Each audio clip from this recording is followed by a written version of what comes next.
नमस्कार दोस्तों, आपका हमारे YouTube चैनल में हार्दिक स्वागत है, अभिनंदन है, वंदन है।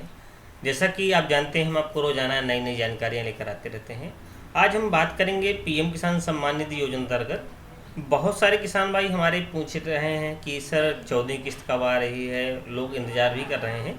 जैसा कि आप लोग सब लोग जानते हैं कि 27 फरवरी 2023 को जो 13वीं किस्त थी पीएम किसान सम्मान निधि की, वो 13वीं किस्त जो है दी गई थी। लेकिन अब 14वीं किस्त का बहुत सारे किसान भाई हमारे बेसब्री से इंतजार कर रहे हैं, कॉल कर रहे हैं, पूछ रहे हैं, कमेंट्स के माध्यम से पूछ रहे हैं और कृषि विभाग के ऑफिस में चक्कर काट रहे हैं। तो हम लोग आज उसी के बारे में बात करेंगे कि जो 14वीं किस्त है वो कब आ रही है और कब तक आएगी, और उसमें क्या क्या क्राइटेरिया है कि किन किसान भाइयों को जो है 14वीं किस्त का लाभ मिलना है। ये सारी चीज़ें हम इस वीडियो के माध्यम से डिस्कस करेंगे, आप लोगों के बीच में आपसे बताएंगे, शेयर करेंगे। आपको बने रहेगा वीडियो के लास्ट तक, तभी कोई भी चीज़ आपको बात समझ में आएगी। चलिए हम लोग देखते हैं। जैसा कि आप देख पा रहे हैं, हमने एक पीएम किसान का जो है स्टेटस एक खोल रखा है। यहाँ पर किसान का नाम, उनके फादर्स का नेम, उनका मोबाइल नंबर, लास्ट का जो सारा चीज़ इसमें दिख रहा है। स्टेट की बात करें तो स्टेट इनका दिख रहा है, डिस्ट्रिक्ट की बात करें डिस्ट्रिक्ट इनका बांदा है, विलेज इनमें NA करके आ रहा है, वार्ड की अगर बात करें तो वो भी NA करके आ रहा है, टाउन की अगर बात करें तो NA करके आ रहा है। अब हमको देखना है कि 14वीं किस्त आनी है वो किन किन लोगों को आनी है, हम इसी के बारे में बात कर रहे हैं और कैसे आएगी।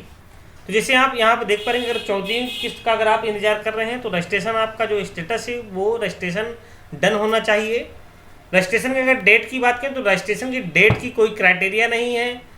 14वीं किस्त का लाभ उन किसान भाइयों को मिलना है, यानी शुरू से जिनका पंजीकरण हुआ है, जब से योजना शुरू हुई है तब से उनको 14वीं किस्त जो है, अब तक उनकी 14वीं किस्त बन रही है तो उनको 14वीं किस्त मिलेगी। लेकिन आपने अगर पंजीकरण बाद में कराया है, कुछ दिन बाद कराया, योजना के शुरू होने के बाद 1 साल बाद का आपने कराया, 2 साल बाद आपने कराया, तो आपको 14वीं किस्त नहीं मिलेगी।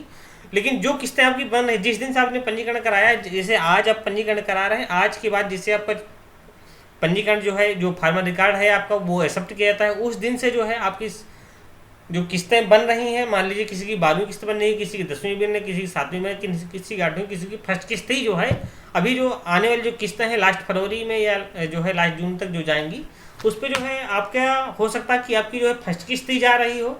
तो जो 14वीं किस्त के इंतजार कर रहे हैं उनका जो क्राइटेरिया है, उसके लिए यहाँ पर रजिस्ट्रेशन का जो मोड है वो रजिस्टर्ड बाई स्टेट होना चाहिए। अगर एक्टिवेट इनएक्टिवेट की बात करें तो आपका एक्टिवेट होना चाहिए, ना कि इनएक्टिवेट होना चाहिए। अगर आप 14वीं किस्त का इंतजार कर रहे हैं तो आपका एक्टिवेट होना चाहिए। पीएफएमएस बैंक स्टेटस की अगर बात करें तो यहाँ पर farmer record has been accepted by PFMS bank जरूर लिखा होना चाहिए। अगर आपके वाले में एक्सेप्टेड नहीं लिख रहा है, एक्सेप्टेड की जगह में कुछ लिख के आ रहा है, या रिजेक्टेड बाई पीएफएमएस बैंक लिख के आ रहा है, तो आपको 14वीं किस्त का लाभ नहीं मिलेगा। अगर आपका farmer record has been rejected लिख के आ रहा है तो आपको उस कंडीशन में करना क्या है, आपको अपने बैंक पर जाकर अपना एक आधार कार्ड लेकर जो है अपने खाते पर जो है जरूर अपलोड करा लें। वो लैंड जो है आप सत्यापन जरूर करा लें, आधार कार्ड के माध्यम से जो है आपका जो अपने खाते से जरूर लिंक करा लें। तो जब आपके खाते से आपका आधार लिंक हो जाएगा तो जो आपकी समस्या है वो रिजेक्टेड वाली वो दूर हो जाएगी।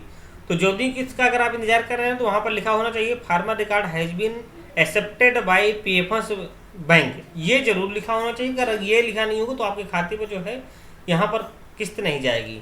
अगर हम आधार स्टेटस की बात करें तो आधार नंबर इज वेरीफाइड लिखा होना चाहिए। अगर यहाँ पर आधार नंबर इज नॉट वेरीफाइड लिखकर अगर आपके वाले में आ रहा है, किसान भी बताना चाहेंगे आपको 14वीं किस्त का लाभ जो है नहीं मिलेगा। पेमेंट मोड की अगर बात करें तो पेमेंट मोड जो है आपका आधार जरूर होना चाहिए। अगर आपका आधार नहीं है, अकाउंट मोड दिख रहा है, तो आपको 14वीं किस्त का लाभ जो है नहीं मिलेगा। अगर हम eKYC डन की बात करें तो eKYC में जो है नो नहीं होना चाहिए, एस होना चाहिए।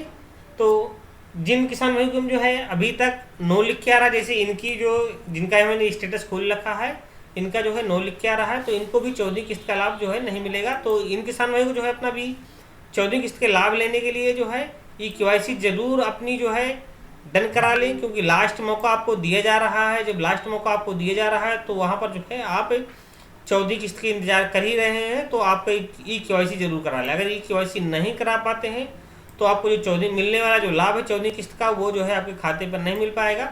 दूसरी हम बात करेंगे लैंड सीडिंग की बात करें तो लैंड सीडिंग आपका एस जरूर होना चाहिए। अगर नो लिख के आ रहा है तो आपको 14 किस्त का जो लाभ है वो जो है नहीं मिलेगा।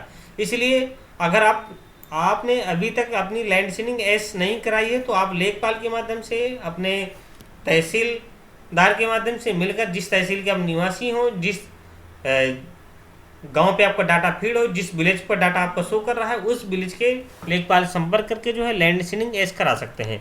अगर लैंड सीडिंग जब तक आपकी एस नहीं होगी, नो दिखती रहेगी, जब तक आपको 14 किस्त का लाभ नहीं मिलेगा।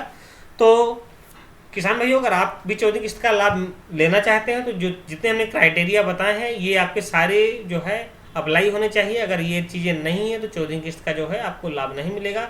धन्यवाद किसान भाइयों। अगर आपको हमारा वीडियो बहुत अच्छा लगा हो तो हमारे चैनल को लाइक एवं सब्सक्राइब करिएगा। धन्यवाद।